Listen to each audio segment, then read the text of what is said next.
If you're wondering, my words can't come out right, just like this Mania didn't come out right. If you're wondering, that's what my tears sound like. That is exactly what my tears sound like. Roman Reigns. That right there is a pure example of a WrestleMania that had all the twists and turns that didn't need to go any kind of, like, just didn't have to happen. I don't want to sit here and rant, because that's not what I'm here to do. I don't want to sit here to rave, not what I'm here to do. I want to sit here and review WrestleMania without losing my mind, just like they lost control of this show. Okay. Now, I don't even want to do the pre-show, but in all honesty, because I did see it, I'm not going to lie to you and say I didn't see it. I seen the pre-show. So the first match tonight, everybody, was Kalisto versus Ryback. And it happened. It wasn't a bad match. Just typical big man versus small man games. I honestly thought they were sick of Kalisto as champ. No, they're not. They're going to let Kalisto keep on reigning as champion, even though it seemed like they were more invested in Kalisto as a tag team wrestler than they were invested in Kalisto as like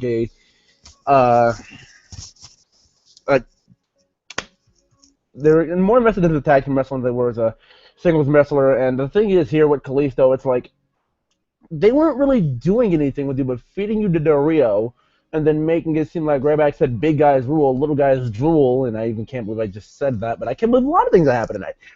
Big guys rule, little guys drool, and Kalisto, you have no chance against me. That's what it felt like they were doing. Okay. But yeah, Ryback versus Kalisto. It ends with Kalisto getting the win. I don't really remember. It might have been, but I don't really remember if it was the Salida dos Sols. This was a long time ago, people. This was almost 6 hours ago that this happened. And yeah, that's how long WrestleMania really is.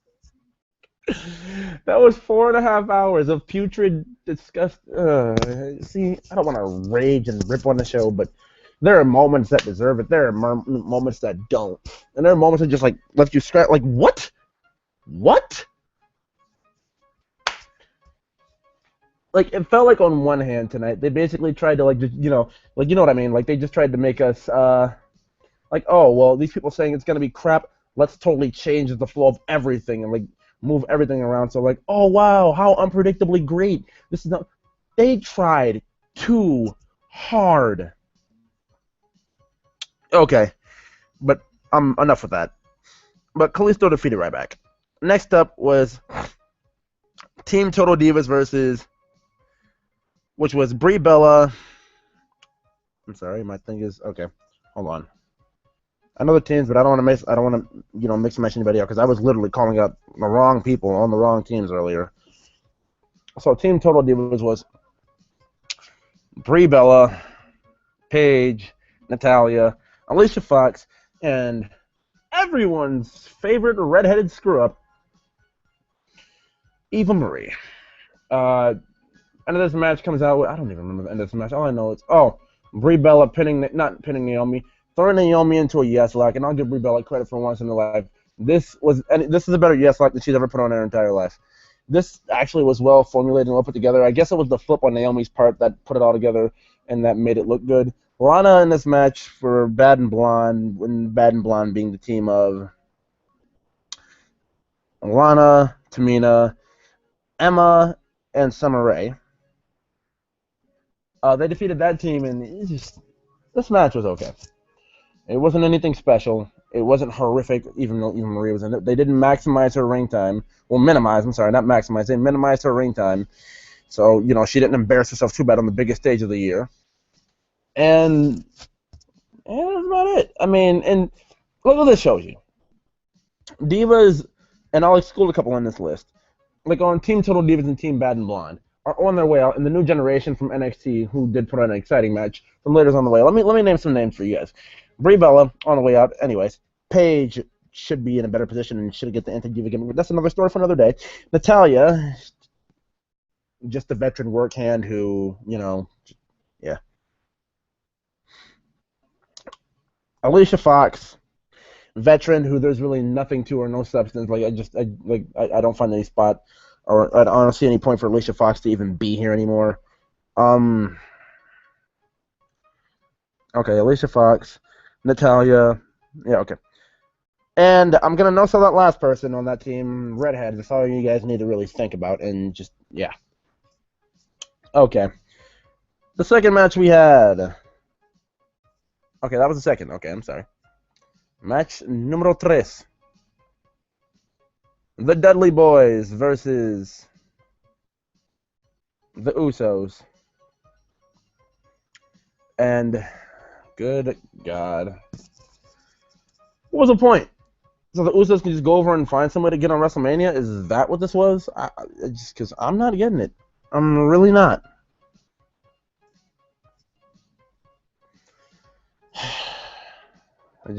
No point. Okay? No point. But the Usos do go on to win. And afterward, the Dudleys attack them. And then the Usos put the Dudleys through tables. This match was nothing but slow to me. I mean, it ended with, I think it was Jey Uso getting the pin on Devon Dudley after a super kick. And their finish is the splash, but they just decided to do it with a super kick. Just like when Boa decided to end, I think it was a couple weeks ago on SmackDown, or no, it was Raw. R-Truth with the most random big boot ever. And speaking of R-Truth and Goldust, we get to the Battle Royal later, the Andre the Giant Memorial Battle Royal. She should have kicked off the show, but never did, to set the tone for the show, because Andre the freaking Giant, and he made a legacy at WrestleMania 3, even though he was the one getting slammed. Still, he was the figure that got slammed that was in the match. It's like he's an attraction, and just, we'll get to that when we get to that. Okay, we're gonna move on here. But the Usos won, then do a double splash on the Dudleys through a table. On the thoughts, if you wouldn't have did it on Conor and Victor on SmackDown, maybe I just instead of saved it for Mania, maybe it would have been better. But no, you're gonna do it at Mania and act like people don't watch SmackDown. But yeah, people are trying to build back up SmackDown to show that they watch it. You know what, man? There's just so much wrong with this. I'm not even gonna go there.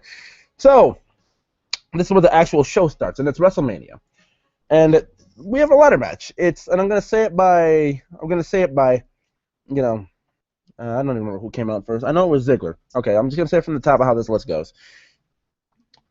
Actually, no. I'm gonna start from the bottom. It was The Miz, Sin Cara, Stardust. Oh my God, phone! You are not helping me out here. Okay. The Miz, Sin Cara, Stardust, Sami Zayn, Dolph Ziggler. Okay, yeah, Dolph Ziggler and Kevin Owens and Zack Ryder. Those are the men in this match. Now, honestly, you think when this match goes on,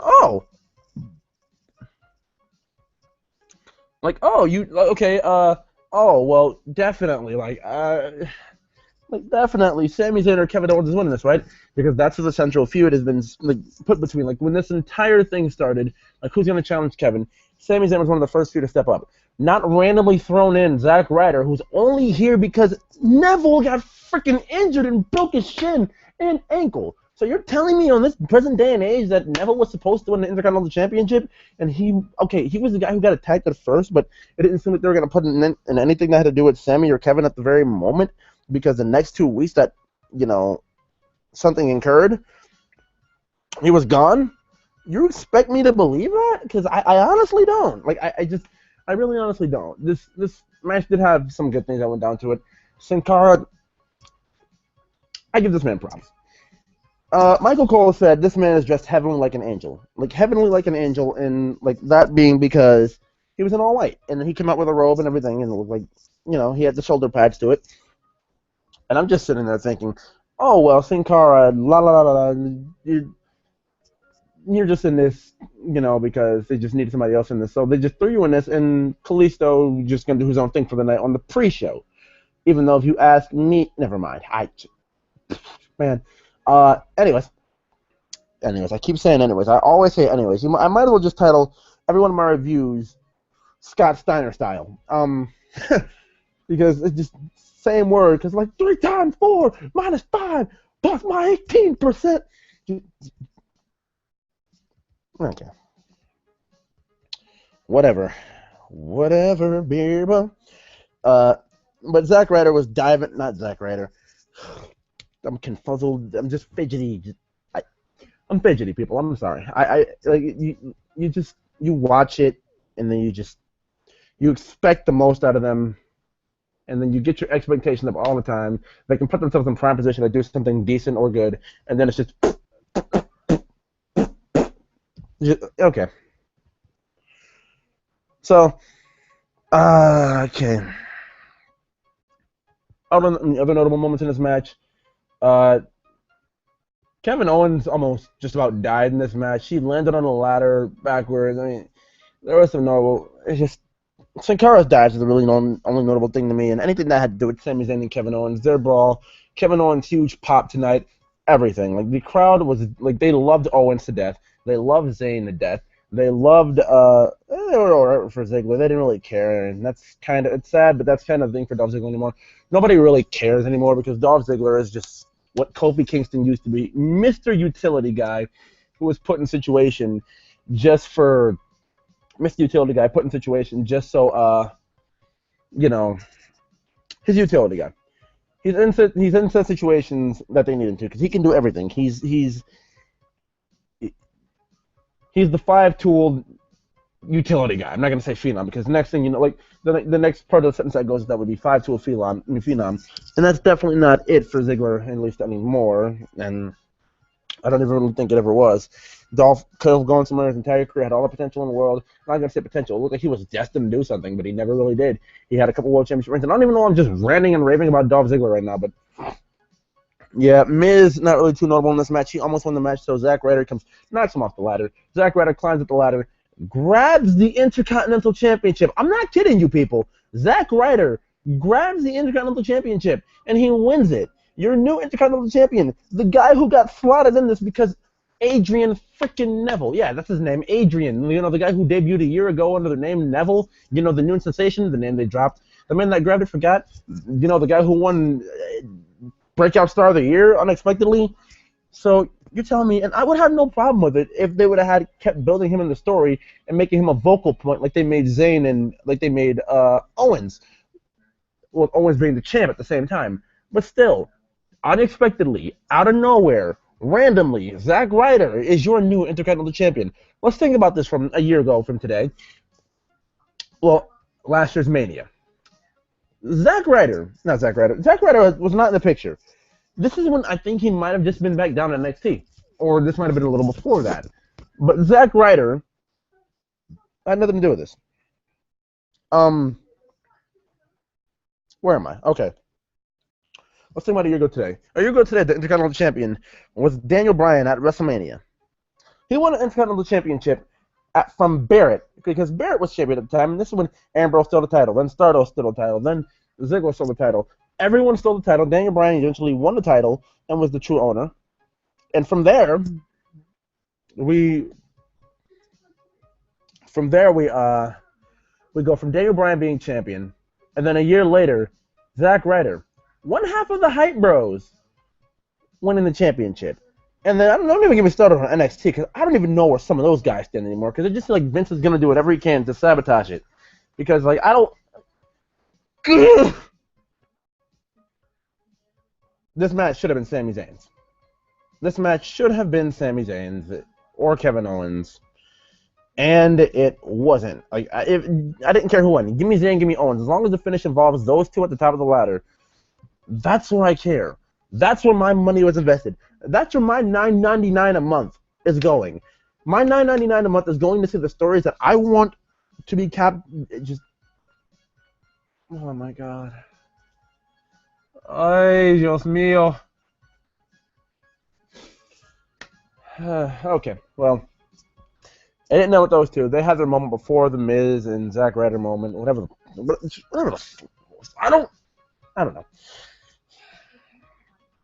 Okay, but Zack Ryder wins, and that's what happens. That was retarded. Um. So we're gonna move on. We're gonna move on, baby.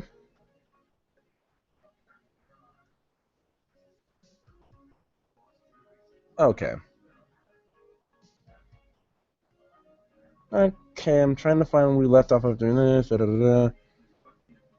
Okay. AJ Styles versus Chris Jericho. 4, by the way, people. AJ Styles, Chris Jericho, 4.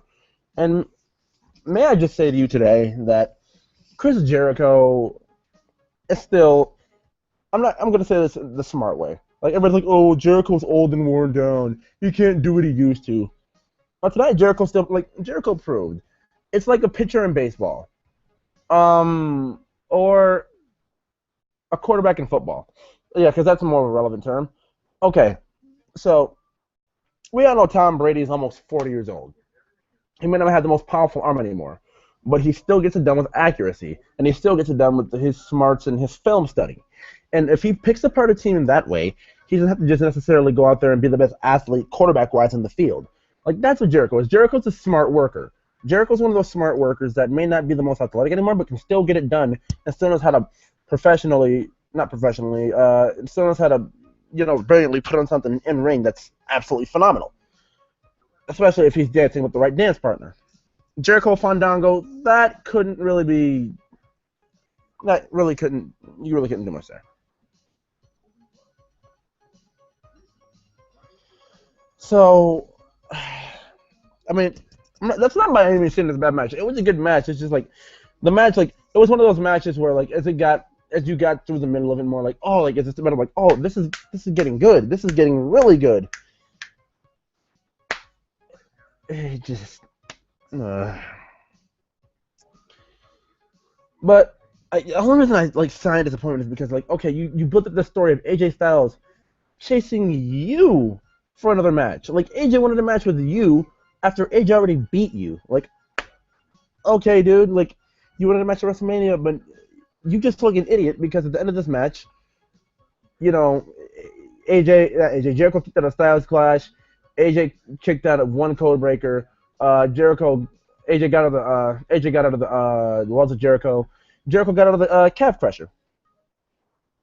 And at the end of the day, the match ends with the ref trying to check on Jericho, see if he's fine getting up, and then Jericho pushes the ref out of the way, jumps in the air, code breakers, AJ Styles, and he only caught him with one leg just to make note of that. But he only caught him with one leg, and Jericho went on to beat AJ Styles, which just left me and a couple other people like, what? It just left a couple of us like, what? And like, I guess because I was mentally prepared to see AJ lose, it didn't really stun me that bad like it did other people. But if you go around and look at the general consensus of everybody else, they would tell you right now that Jericho should have won that match, and I'll agree. Like, but I just feel like WWE's like, well, Jericho, we feel if he loses this match, then he's kind of degraded a little bit, and the meaning of Chris Jericho kind of diminishes itself a little bit. No, it's not. At the end of the day, he's still Chris freaking Jericho. At the end of the day, you had half the crowd chanting Y2J and half the crowd chanting AJ Styles. And if you're gonna ask me who's more universally over, because that's your crowd who will tell you who's really over and who's really not. If they'll tell you who like you haven't clearly determined Ryback's a heel yet. Ryback after the match If he would have attacked Kalisto, that would have determined he was healed, but he didn't because Kalisto got the 1-2-3. Like it was like a fast pin, but Ryback popped out of it at the end. So Ryback didn't have enough strength to really muster to end it until the end. But if you're still to tell me today that like that crowd doesn't determine who's universally over, it won't ruin Chris Jericho. They'll still think Jericho put somebody over again. Jericho put AJ over again. Nice job, Jericho. Thank you for doing what you did. We still appreciate you, and we still treat you the same way you are. Like, some people may be soured on Chris Jericho, but at the same time, no matter what, comebacks or not, overdone or not, performer or not, Jericho at this point in time isn't really letting anybody down in the ring. The only problem is here you just let him beat a guy you made a huge deal about after the Royal Rumble when he came in at number 3 and lasted about a good 40 minutes. Like, what are you doing? Not even 40 minutes. I might be over-exaggerating that. 28 to 30 minutes. What are you doing? The match was good. The outcome is not what anybody really wanted, and like it doesn't. And like, I guess because I'm letting it all out now, and I was saying I'd wait till the end of the show to really see how I felt about it. And I want to see. I don't think I'm really cool with it. Like, where does AJ Styles go from here? I mean, he chased Jericho down for a rematch, got it, and Jericho made him look stupid. I'm not gonna say it's Jericho burying AJ. I'm just saying this is the AJ taking a huge step, like not even huge, but yeah, to a degree. Okay, I can't decide. So I guess for me personally, it depends where AJ goes from here, where Jericho goes from here. Like, are we gonna get another match? Please no. No. I don't want another one. We don't need another one. Like, it's just something that does not need to happen. Like, it just doesn't. So yeah. But we're gonna move forward here. Okay, I got a comment here.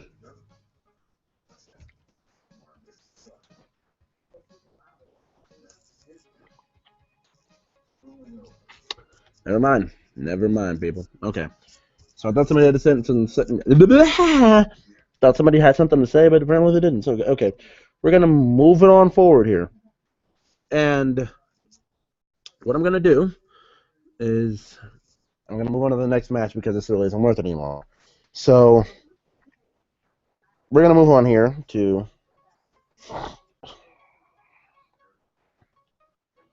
Okay, where is it? The next match was the League of Nations versus the New Day. Another head scratcher. Okay, so the New Day had their entrance, and they came out in a 20-foot box of Bootio cereal.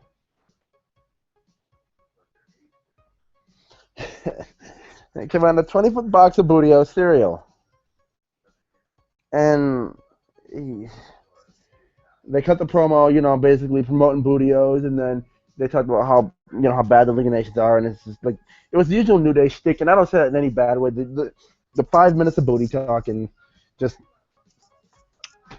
New Day, they consist to do what they do, and I don't fault them for that. What I do fault is the booking of the match, which was New Day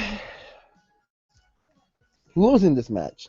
Barrett had the interference with the bullhammer. The match wasn't anything really special. Barrett interference hit like in the rest was distracted. Barrett interference hit Xavier with the bullhammer.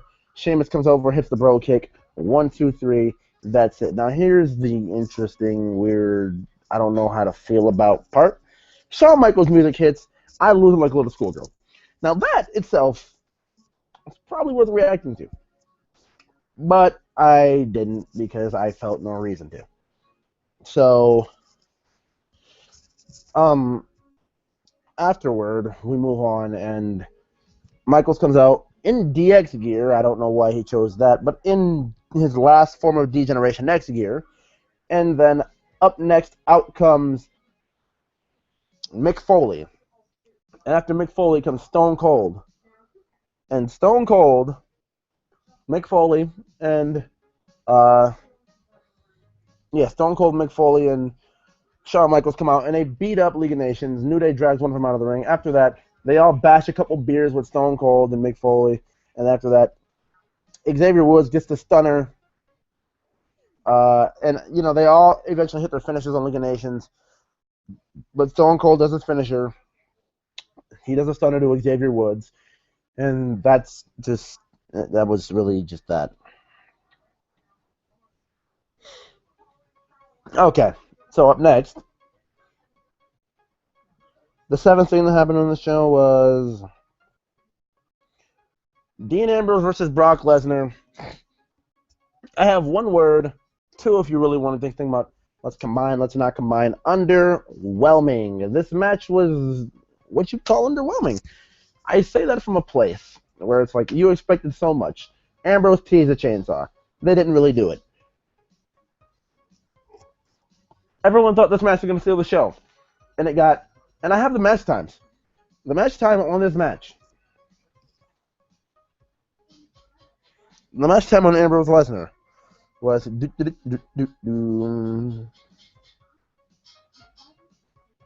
13 minutes. The match time on the League of Nations match was 10 minutes. And it's just like, oh, God. Like, it was back and forth. Believe you me, like, the only way Dean got off on him was with the sledgehammer. No, sledgehammer, I'm sorry. Was it candlestick? He DDT'd Lesnar in the chairs once. Dean ate 13 suplexes. They counted a couple vertical suplexes in there. Not vertical suplexes. They counted a couple snap suplexes in there, and there were like 10 Germans, and Dean lost. Dean lost. He ended up spraying Lesnar with the fire extinguisher. Lesnar, he eventually got the win. F5 Dean, and that was it. Dean took one F5, couldn't kick out. So I'm getting a little aggravated because Dean Ambrose calls himself this destructible man. Goes out there, gets pinned, goes out there, gets speared by Roman Reigns. 1, 2, 3. Dean Ambrose calls himself this destructible man. Goes out there, gets pedigreed by Triple H. 1, 2, 3. Dean Ambrose calls himself this destructible man. Goes out there, gets one F5. 1, 2, 3. Ambrose loses the match. It was a short match. It was 13 minutes. I honestly expected 30. My expectations were being held to CM Punk versus Brock Lesnar SummerSlam 2013. We didn't get that. We got literally less than a half of that. We got almost...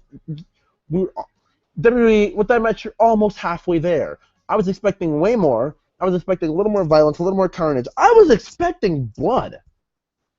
The way this is built... Oh, Dean Ambrose gets a barbed wire bat from a legend. And by the way, which Dean bit the barbed wire in the bat and licked it and everything. Which, honestly, that was great. I'll give Dean that. That was great. But never really got to use it. Any of the things he was given by the legends, never got to use them. The only weapons Dean Ambrose used were the usual weapons that Dean Ambrose uses. Candlesticks and chairs. He used a fire extinguisher, sprayed it in Brock's face once. That was about that. Not up next. Dean didn't, like I said, lose. Eventually got F5'd on a bunch of chairs. But up next,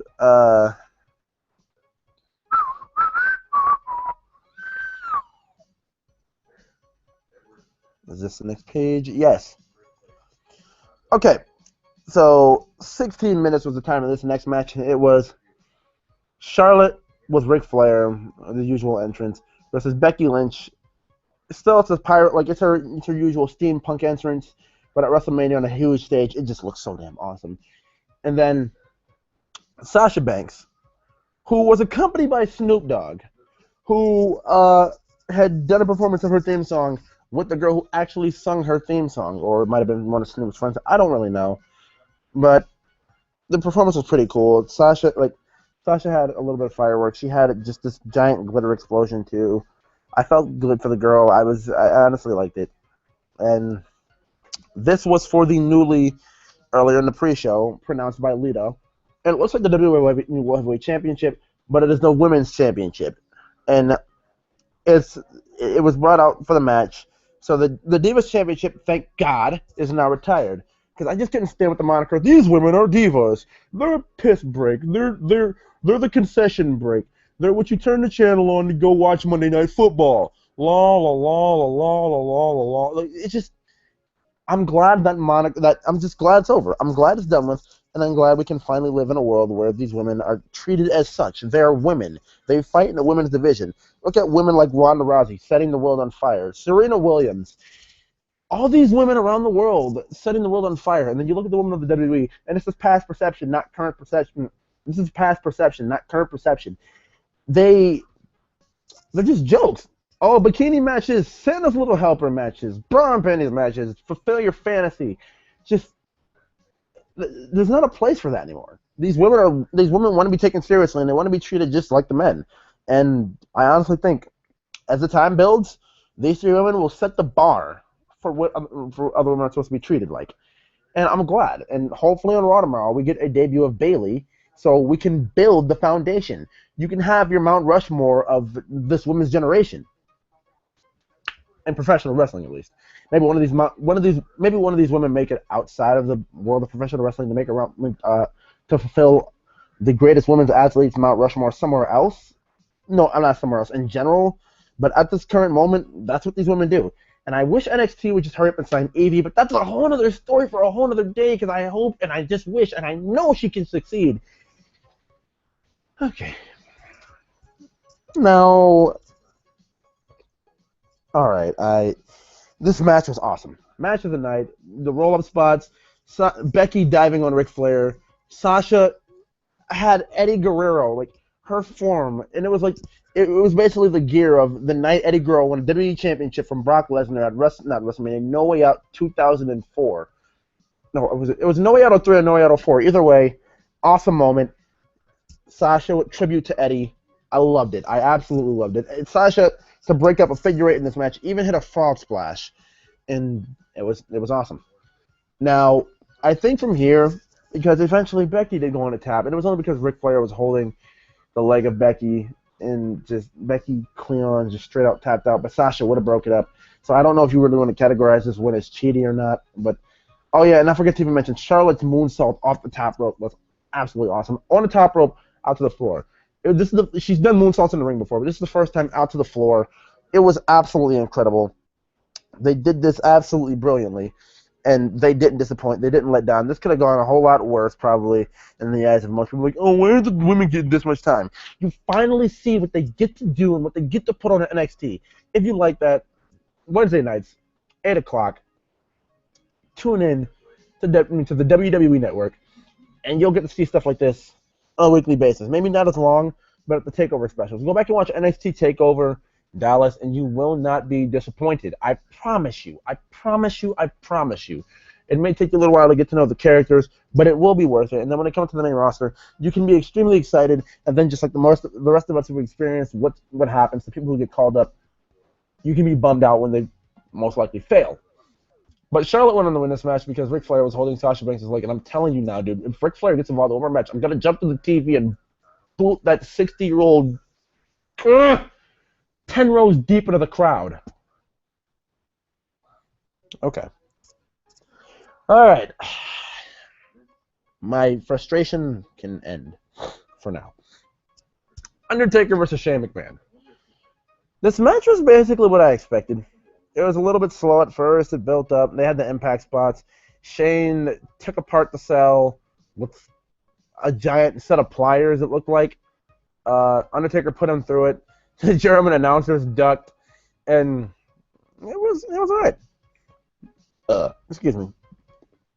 The Undertaker, basically, what did the Undertaker do? He got put down, and this is a notable spot in the match. He got put down on the announce table, and Shane climbed the entire top of the Hell in a Cell structure and dove down and just straight elbowed through Shane's chest. Well, I'm not Shane's. I'm screwing up entirely. Just like WrestleMania. Ha, ha, ha, ha, ha, ha. Oh, boy, I got to find the charger of this laptop because this thing's about to die, and I need to not have that happen. So, excuse me 1 second, people. I'm sorry. Okay. So, yeah, that's what happened. But, Shane in this match, he dove off the top of the NSL. Everyone thought he was dead. Michael Cole, you could hear the concern in his voice. Like no one had witnessed anything like that since, Mick Foley, NSL, all that recent stuff. But, yeah, there's that. But you know what? That was that. And that was what we got. Now, tonight, where do we go for that? No. Oh wait, I'm wrong page. Okay.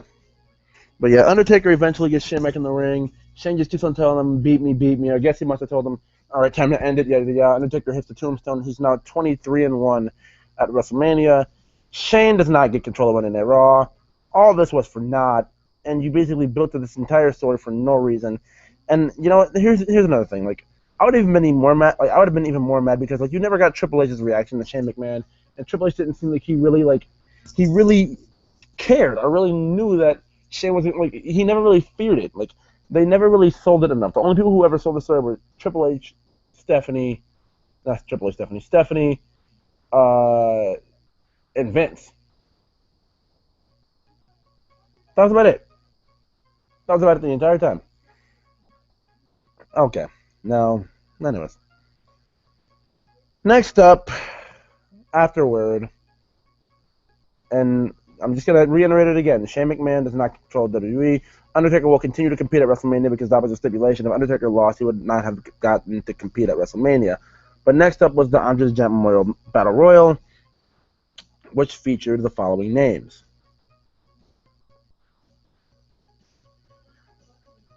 Okay, here we are.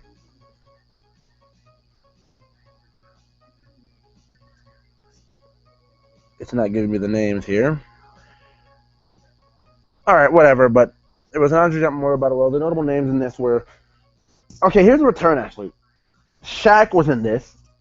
Yes, Shaquille O'Neal was in this. Tyler Breeze, Kane, Big Show, Social Outcast, Bo Dallas, Heath Slater, Curtis Axel, and Adam Rose. And Breeze actually wrestled a while in this. R-Truth, Goldust, Tatanka. Yes, Tatanka. All that good stuff. I need a couple other people.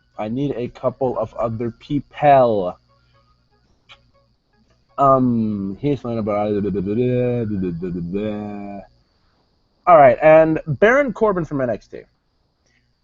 So it basically comes down, and Mark Henry, because he's just thinking it's Mark Henry's last Mania. He's at Mark Henry's last Mania. It's in his hometown. He's obviously got to win, but no, it's WWE. We never win in our hometowns unless our names are The Undertaker.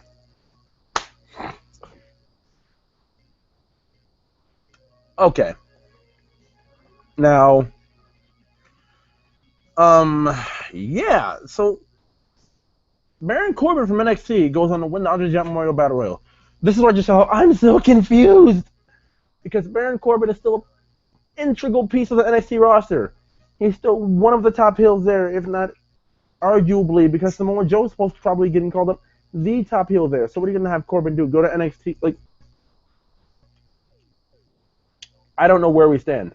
I don't know what's going on. I don't know what we're gonna do. But Triple H is gonna be losing people left and right, especially if Finn Balor and Balor Club debut tomorrow night. I don't know what we're going to do.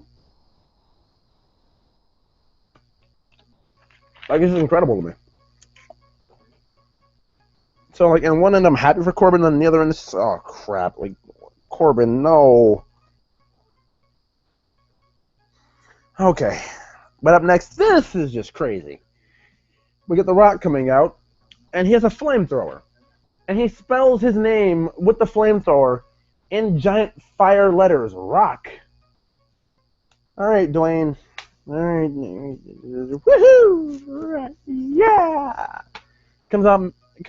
Then Bray Wyatt comes out after he says, we broke in the entire WrestleMania attendance record, 1,101 people. I'm sorry, 100,100 people or something like that. 100,101 people. So they broke in the single record attendance. They broke in the single record.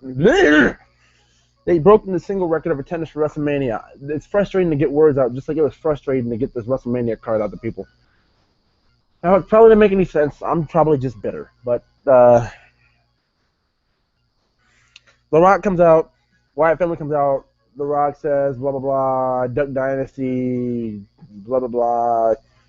You look like you've been stuffing too many Hot Pockets down your stomach. The crappy, corny jokes that Dwayne The Rock Johnson makes are just bad. And then the next, I'm sorry. Hold on, guys. This has to be shown to you because this was hilarious to me. Like people play a lot of games. Where is it?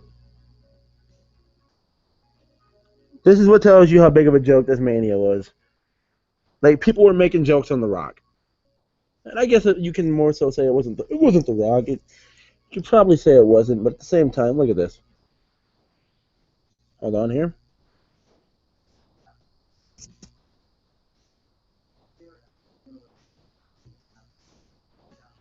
Read the tagline down here. Once in a lifetime, WrestleMania.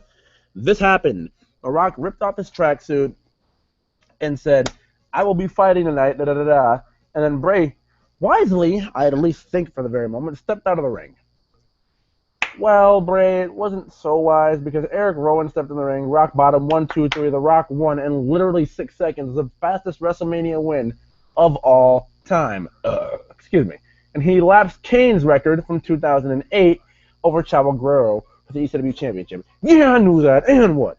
But yeah, that's that. And that's just really, yeah, that's about it really for that. But yeah, afterward, Strowman and Bray get ready to get in the ring. Eric Rowan gets back up, and then the Wyatt family comes about to attack him. And I'm just going to say this: a couple of days ago, I seen an article, and I will literally tell you, I will literally show you the date. No one will believe me. I will show you the date in the comments. I will personally give you my Facebook or Twitter or whatever, and you know my Twitter, guys. Fight Master Fight, minus the last T because Twitter, you jerks, I always say it all the time. And I will show you an article I read that John Cena had an interview where he said he's fine to wrestle. He can come back and compete just whenever they're ready to call him. And then he comes out there with The Rock, and they beat down the Wyatt family. And now this year, John Cena raises The Rock's arm like The Rock raised Cena's arm a couple years ago on Mania. And they're buddy-buddy, and they're all happy, and they're all good and fine. Now, okay. The Wyatts got buried, and then we'll move on. But the ultimate burial team, like, dude, if I'm the Wyatts, I'm done. I like if I'm Bray Wyatt, I know my character, I know my worth, I know how good I am, and this is probably a bad idea on my hands. So anybody who's a Lucha Underground viewer, tell me how bad this probably is. But as long as he's not as dominant. But a character like Bray Wyatt, I can really see working in Lucha Underground. Just make him one of the gods of the 7 Aztec tribes. Like you already have Matanza's already God. There's already a theory going that El Dragon Azteca Jr. is a god. We don't know. Most likely, probably not. Mil's probably not a god. Pentagon Jr. just got taken out by Matanza. He's probably going to be sacrificed for one of the 7 gods. Well, his soul is probably going to get sacrificed for one of the 7 gods. So that Vampiro can have a god. Bring Bray Wyatt in as one of the few gods. You honestly call Bray Wyatt, look, we know it's a pay cut, but honestly, are you happy doing what you're doing? Are you happy working the schedule you're working? Main question overall, are you happy? Okay. Glad I got that out of the way. And now, the main event.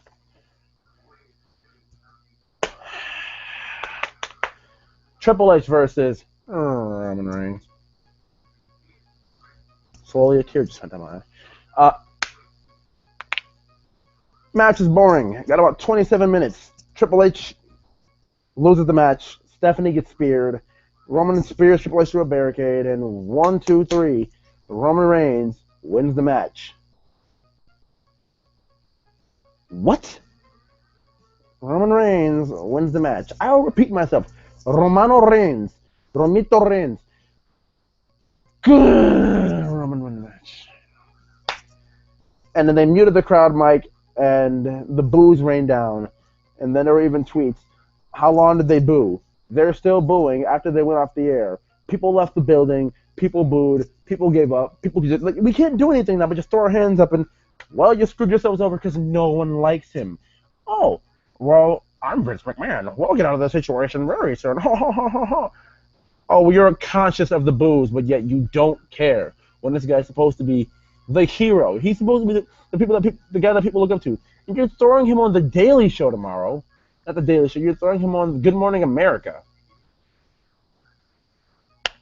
Oh my God. Oh my God. Why? Okay. Whatever, dude. Whatever, dude. But they muted the crowd mic after that. People were still booing, and I don't think so. I'm gonna try and look now and see if there's a trending trend on Twitter that people are, that people are looking at right now, just like and just like giggling and laughing about right now because this is just ridiculously stupid. Oh my God.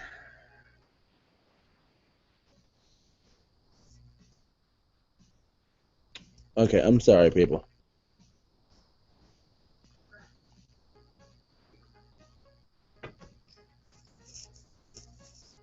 I'm looking. Twitter is taking forever to load.